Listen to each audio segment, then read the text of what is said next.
एक शादीशुदा महिला के कमरे में रात के अंधेरे में एक शख्स आता है और महिला के साथ संबंध बनाता है और फिर वहां से चला जाता है। महिला जो 3 बच्चों की मां भी थी, वो अक्सर पति के नाइट ड्यूटी पर जाने का इंतजार करती और पति के घर से निकलते ही एक दूसरा शख्स घर में एंट्री ले लेता। ये शख्स कोई और नहीं बल्कि महिला का देवर ही था। देवर भाभी के अवैध संबंध का सिलसिला इसी तरह चल रहा था और दोनों के इस अवैध रिश्ते की खबर किसी को भी नहीं थी। लेकिन 14 फरवरी की रात को पति के जाने के बाद महिला का देवर कमरे में दाखिल होता है और दोनों देवर भाभी एक दूसरे के साथ संबंध बना ही रहे थे। तभी महिला के 8 साल के छोटे बेटे की आंख खुल जाती है और वो अपने चाचा और अपनी मां को आपत्तिजनक हालत में देख लेता है, जिसके बाद महिला और उसके देवर के होश उड़ जाते हैं और उन्हें अपने इस अवैध रिश्ते की पोल खुलने का डर लगने लगता है। और इसके बाद जब सुबह होती है तो महिला का वो 8 साल का बेटा घर से गायब हो जाता है। किसी को उसकी कोई खबर नहीं मिलती और 4 दिन बीत जाने के बाद 8 साल के मासूम की लाश पड़ोस के खेत में दबी हुई मिलती है। मामला पुलिस तक पहुंचता है। पुलिस को काफी दिन बीत जाने के बाद भी मासूम के हत्यारे का कोई सुराग नहीं मिलता और फिर 2 साल 8 महीने बाद इस हत्याकांड में जो खुलासा हुआ, उसने ना सिर्फ उस जिले बल्कि जिसने भी इस हत्याकांड की कहानी सुनी उसे हिला कर रख दिया। क्या थी इस हत्याकांड की पूरी कहानी, जिसे सुलझाने में पुलिस को पूरे 2 साल 8 महीने लग गए? जानने के लिए हमारी इस वीडियो को आखिर तक जरूर देखें। लेकिन उससे पहले अगर आपने हमारे चैनल को सब्सक्राइब नहीं किया है तो आप जरूर कर लें। ये सच्ची कहानी राजस्थान के भरतपुर जिले की है।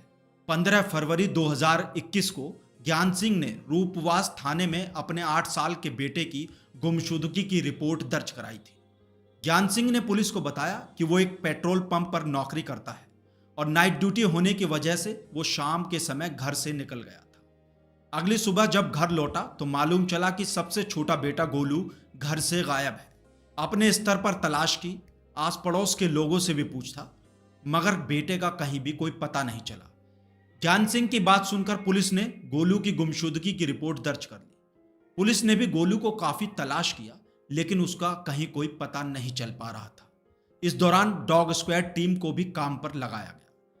पुलिस टीम डॉग स्क्वाड के साथ ज्ञान सिंह के घर पहुंची तो खोजी कुत्ता गांव के ही लाखन सिंह के खेत में जाकर रुक गया। पुलिस और डॉग स्क्वाड को कुछ शक हुआ। 18 फरवरी 2021 को खेत की सघन तलाशी ली गई तो वहां किसी बच्चे का जूता मिला, लेकिन यह जूता गोलू का नहीं था। पर पुलिस का शक गहराता जा रहा था और पुलिस ने खेत में खुदाई करना शुरू कर दिया। पुलिस को खेत से गोलू का शव बरामद हो गया। गोलू का पड़ोस के खेत से शव बरामद हो चुका था, लेकिन गोलू की हत्या किसने की और किसने उसे खेत में दफनाया, यह सवाल पुलिस के लिए जस का तस बना हुआ था। और कई महीने बीतने के बाद भी पुलिस आरोपियों तक नहीं पहुंच सकी और मामले का खुलासा भी नहीं हो पाया। धीरे धीरे महीने बीतने लगे और साल खत्म हो गया, मगर पुलिस के हाथ कातिल के गिरेबान तक नहीं पहुंचे। और आखिरकार जब गोलू के कातिल के बारे में कहीं से कोई सुराग नहीं मिला तो इस केस में तत्कालीन थाना प्रभारी भोजरा राम ने 31 दिसंबर 2021 को एफआर यानी फाइनल रिपोर्ट लगाकर केस को बंद कर दिया। भले ही बेटे की मौत को 2 साल से ज्यादा का वक्त हो गया था, मगर ज्ञान सिंह अपने बेटे की मौत के गम से उबर नहीं पा रहा था। ज्ञान सिंह को पता था कि बेटा तो अब वापस नहीं आ सकता, मगर उसके कातिल को सजा जरूर दिलाई जा सकती है ताकि मासूम की आत्मा को शांति मिल सके। ज्ञान सिंह ने काफी कोशिश की और जब कहीं से कोई बात नहीं बनी तो अपने बेटे की हत्या के केस की फाइल को दोबारा से ओपन कराने और दोबारा से जांच कराने के लिए राजस्थान हाई कोर्ट में रिट पिटीशन दायर कर दी, जिसके बाद हाई कोर्ट ने मामले की गंभीरता को देखते हुए फौरन ही मामले की जांच के लिए आरपीएस लेवल के अधिकारी से जांच के आदेश दे दिए गए। कोर्ट के आदेश पर मामले की जांच बयाना सीओ नीतिराज सिंह ने शुरू कर दी। केस की फिर से फाइल खुलवाई गई और सारे दस्तावेजों और रिपोर्ट्स को अच्छे से फिर से देखा गया, मगर इस बार भी पुलिस के हाथ कुछ ऐसा नहीं लगा जिससे केस का खुलासा हो सके। सीओ नीतिराज सिंह ने ज्ञान सिंह के परिजनों, रिश्तेदारों और पड़ोसियों से पूछताछ की तो जो सामने आया उससे सारा मामला शीशे की तरह साफ हो गया। पूछताछ में पता चला कि हेमलता के अपने देवर से अवैध संबंध है। शायद हेमलता के पति को पत्नी के अवैध संबंध के बारे में जानकारी नहीं थी, इसलिए उसने पुलिस को कभी भी कुछ ऐसा नहीं बताया था। फिर भी जब अवैध संबंध का एंगल सामने आ रहा था तो हेमलता और उसके देवर कृष्णपाल को हिरासत में लिया गया और पूछताछ शुरू की गई। पहले दोनों से अलग अलग पूछताछ की गई और फिर आमने सामने बैठाकर पूछताछ करने के बाद बयान मैच किए गए, मगर अब भी कुछ समझ नहीं आ रहा था। पुलिस परेशान थी कि हत्या की गुत्थी सुलझने के बजाय उलझती जा रही है। शुरुआती पूछताछ में दोनों गोलू की हत्या में शामिल होने से इनकार करते रहे, लेकिन जब दोनों से सख्ती से पूछताछ की गई तो फिर दोनों ही टूट गए। हेमलता और उसके देवर ने अपने अवैध संबंध और गोलू की हत्या की बात कबूल कर ली। पूछताछ में बेहद चौंकाने वाली बात सामने आई। हत्या वाली रात ज्ञान सिंह नाइट ड्यूटी के लिए घर से चला गया था। इस दौरान कृष्णकांत अपने बड़े भाई के घर पर ही रुक गया। हेमलता ने बच्चों को खाना बनाकर खिला दिया और उसके बाद देवर भाभी बच्चों के सोने का इंतजार करते रहे, और जब तीनों बच्चे गहरी नींद में सो गए तो हेमलता और कृष्णकांत आपस में संबंध बनाने लगे। इस दौरान गोलू की आंखें खुल गई और उसने अपनी मां को चाचा के साथ अवैध संबंध बनाते हुए देख लिया।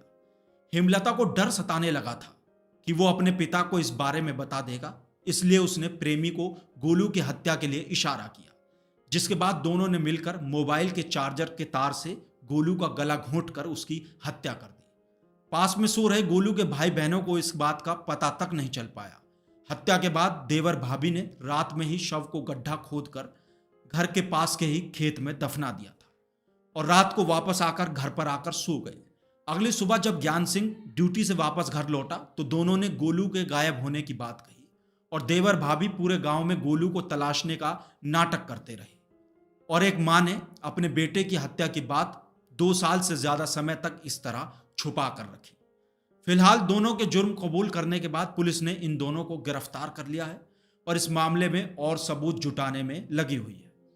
35 साल की हेमलता अपने ही 24 साल के देवर से ना जाने कब से अवैध संबंध बनाकर पहले तो अपने पति को ही धोखा दे रही थी।